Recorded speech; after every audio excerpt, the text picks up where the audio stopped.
Hey there, Physics Pals. Paul Lake here with another physics problem solved. I hope you're doing well. And in this one, we're going to be dealing with electric potential. We're going to find the change in potential needed to bring a moving electron to a stop. And we're going to be using all of these concepts, but don't be afraid. It's not that long a problem. It's actually a pretty short problem. But we're going to be dealing with electric potential energy, and then electric potential, also known as voltage. I'll briefly discuss the work done by a conservative force, the work done by the net force, and we're going to be dealing with electron volts. Here is a measure of energy. So let's read the problem. It says an electron is moving with an initial speed of 4.20 times 10 to the 5 meters per second. What is its kinetic energy in joules? In electron volts. And B, what potential difference is needed to stop the electron? Okay, so, hey, I get these problems from my tutoring students, so check in the description if you might benefit from my tutoring services. There's a link in there that will allow you to get in touch with me. I can save you a lot of time and stress, and my rates are pretty reasonable. Anyway. And I also suggest you pause the video right now and try to work this yourself, and then unpause it and then compare your work with mine. But I do explain a lot of stuff as I go through, so don't skip around too much. You might miss some insights that might be helpful to you. Let's get started. So we've got this electron, and let's say it's moving. Let's say it's moving like this. And it's, at least its initial velocity is 4.20 times 10 to the 5 meters per second. And we want to find, for part A, we want to know what is its kinetic energy. And this is the initial kinetic energy, right? Because we're going to bring it to a stop in part B. And then, and we want this to be measured in joules and in electron volts. So we'll talk about electron volts here in a bit. And then we want to know what potential difference, what delta V is needed if V final equals 0. So we're going to bring that electron to a stop. Okay, so let's solve it. Okay. Well, kinetic energy, pretty straightforward. The kinetic energy of a moving object is half of its mass times its velocity squared. And one of the things you can look up is the mass of an electron. And I didn't include it in what's given. Well, I can include the mass of an electron is equal to 9.109 times 10 to the negative 31 kilograms. You can look that up or look it up on the internet or whatever. It's just one of those constants of nature. And then the charge on an electron is negative 1.602 times 10 to the negative 19 coulombs. We're going to need that later on. But not for this kinetic energy, at least in joules. So like it's 1/2 the mass. What's the mass? Well, that's 9.109 times 10 to the negative 31 kilograms. And its velocity is given to be 4.20 times 10 to the 5 meters per second. And don't forget to square that. And this is kilogram meters squared per second squared. Those are the fundamental units for joules. So this is going to give me the answer in joules. So here's the calculator. Okay, so let's clear that. So that's 0.5 times 9.109 times 10, right? Second function, EE, times 10 to the negative 31, very, very tiny mass, times 4.20 times 10 to the 5, and don't forget to square it. equals. And we get this very tiny amount of energy, but we would expect it to be a tiny amount of energy, right? It's just a moving electron. 8.03 times 10 to the negative 20 joules. And there's my answer in joules. Okay, so now we want to get this in electron volts. And one of the things, and we'll go over this a little bit later, but I did go over it in my lecture for this particular homework problem. If you go into the description, there's a link to a Google Doc that has this problem in it, or I'm going to put it in there, but it has literally hundreds of example problems and lectures that I've made and posted there, and it's all organized, so check that out. But one of the things that we explained was that that 1 electron volt is equal to 1.602 times 10 to the negative 19 joules. So this is kind of the conversion factor. And this is because the definition of 1 electron volt is the energy it takes to move the elementary charge, the charge on an electron, whether positive or negative, to move it. It's the energy it takes to move it through 1 volt of potential difference. So we call it, so you multiply 1 volt times the charge on an electron and you get an electron volt. Well, if you multiply the charge of an electron, which is 1.602 times 10 to the negative 19 coulombs, times 1 joule per coulomb, you get this many joules. So that's where it comes from. So we just need to take this answer, 8.03 times 10 to the negative 20 joules, put that over 1 and just multiply it by the conversion factor. Well, we want to get rid of joules, so we put the 1.602 times 10 to the negative 19 joules right there, and that's equal to 1 electron volt. And the joules cancel. And let's see, I already got this in my calculator, so I'm just going to divide it by 1.602 times 10 to the negative 19. And we get 5.02, we'll round it up to 2, times 10 to the negative 1. So we'll just move the decimal over. So this is 0.502 electron volts. And I think you can see here, why we would like to use, sometimes we want to use electron volts when we're dealing with subatomic particles and atoms and molecules and so on. This is a much nicer unit of energy than joules because, the atomic level, the amount of energy is so tiny. It's just kind of awkward with these, these big powers of 10 and so on. So that this is just a little less cumbersome. So yeah, atomic physicists, particle physicists, they use electron volts for a lot of the physics they do. So, it's all right. Let's do part B. Now, I'm going to teach this one a little bit in a subtle way. Let's say we have got an electron, and let's say it's moving in this direction. This is its initial velocity. And we're going to want to bring it to a stop. So its final velocity, well, I'll call this initial velocity, and this is the final velocity equals 0.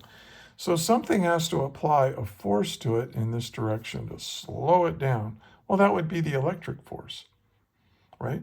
So what would the electric field look like? We want to apply a force to the electron to the right because it's moving to the left. So we want to slow it down to a stop with some electric field. So let me draw an electric field. And it doesn't have to be a uniform field. I'm just drawing it as a uniform field because it's kind of easy. Now, in order to get an electric, here's its initial velocity, but really if we treat this like a free body diagram, we want the electric force, to be to the right in order to slow it down. So what direction should the electric field be? Well, remember that an electron has a negative charge. The direction of the electric field shows you the direction of the force on a positive charge. So since we want the opposite of that, because it's a negative charge, we're going to make the electric field go to the left. So that gives us an electric force to the right, so that because we need that electric force to slow down the electron to bring it to a stop. Anyway, hope that's clear. Now, if it's not clear, if you have a question about what I just said, put it in the comments, but put a timestamp, like we're at 11 minutes right now. So put at 11:05, you said this, and I don't really get it. And I'll answer the question. I answer pretty much all the comments that I get on my videos. But you got to put a timestamp, because I don't have time to watch my whole video over again to find out where your question is. So please do that, and I'll be happy to answer your question. Okay, so now, so this force right here, this force is bringing it to a stop. This is the electric force, and the electric force is a conservative force.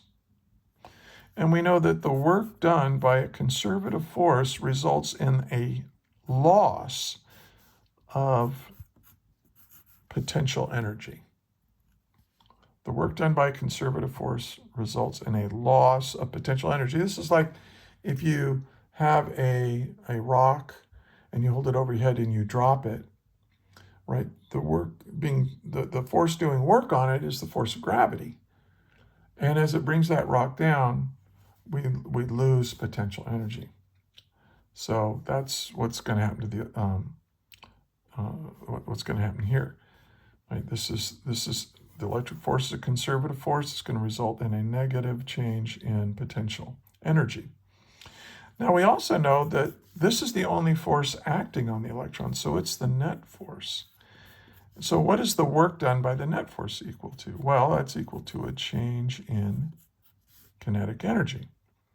So what I can say is, hey, the change in kinetic energy of my electron is going to be equal to the negative change in potential energy. Okay, so this is something that you've probably worked with in mechanics before and all that, but I like to bring these concepts back to mind, when we're dealing with electricity. Now, well, what is this? Well, this is K final minus K initial. Okay, and this is equal to negative delta U. Well, what is K final? Well, K final is 0, right? Because we're bringing it to a stop, and we know what this is. So we can say that this is equal to 0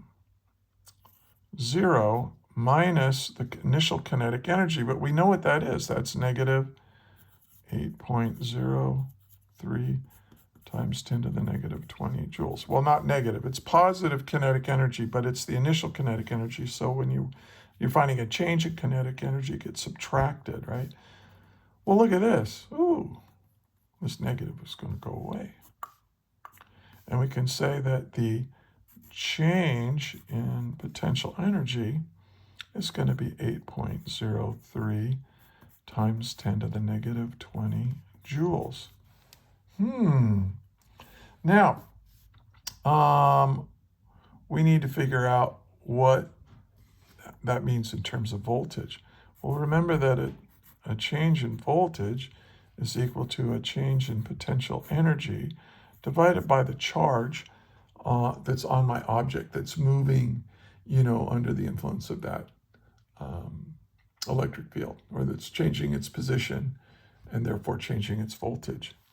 So, well, we have this. We know what delta U is. It's positive 8.03 times 10 to the negative 20 joules. And the the charge on the electron is negative 1.602 times 10 to the negative 19 coulombs. Now this might look familiar, this little calculation right here. You've seen that before here in this problem. So I'm not going to enter it into my calculator again. It's just this. It's 8.03 times 10 to the negative 20 divided by 1.602. But now it's negative. So this is going to be negative 0.502. And this is volts. So my change in voltage, we're actually going to lose voltage. My voltage is going to be less. Well, why is that? Why is this negative? And why is it the same number as this electron volt answer from part A? Okay, well, look. Let's suppose that this is the initial position, and I'll just arbitrarily make this 0 volts, just to make the math easier. Well, remember what a change in voltage is. A change in voltage is how much work you have to do per unit charge to move a charge against an electric field. So if I have a little positive test charge right here, and I'm going to move it like this, I gotta push against the electric field to get it here. Well, now it's got potential energy, right? If I let go of it, it's going to go zip. It's going to, all that work I put into it is going to turn into kinetic energy as it goes back. Well, kind of the same thing is going on here with this electron, but remember, the electron has a negative charge, and so everything is reversed. So if that electron was here, I had to do, and the electric force is like this, well, when I let go of it, it's moving in this direction. Well, if moving to the right is increasing its voltage, its potential difference, or its electric potential as I move it to a positive charge, well, this is being moved to the left. So this is going to be a negative voltage over here. Negative 0.502 volts to be precise. And so that's how much voltage. If I release this, not from rest. I'm sorry, I got a little mixed up there. It's actually moving, right? It's moving really fast, and I'm trying to bring it to a stop. So it's going to move to the left, so you're going to have a negative change in voltage. And of course, this is just an expression of energy. If I take this change in voltage and multiply it by the charge on an electron, I would get this guy. But then if I convert it to electron volts, I would get the same answer. So it's really not surprising at all. Of course, this is this is how much kinetic energy it had. And this is how much voltage it changed moving from here to here. This is in joules per coulomb. Well, anyway, I'm probably not making that very clear, but think about it. And there it is. Okay, another physics problem solved. Again, if you found this helpful, please like, share, and subscribe. And then look in the description for links to more problems like this and lectures like this. And share with your friends. And I am a physics tutor, as I was saying, so check that out. And thanks for listening. And also, thank you for studying physics. Our civilization needs hardworking and smart people like you to learn this stuff if we're going to keep our technologically based civilization going. So you're doing good. You're helping us out by learning this stuff. So keep trying, keep struggling, keep working it. And until the next video, may the net force be with you always. That is all.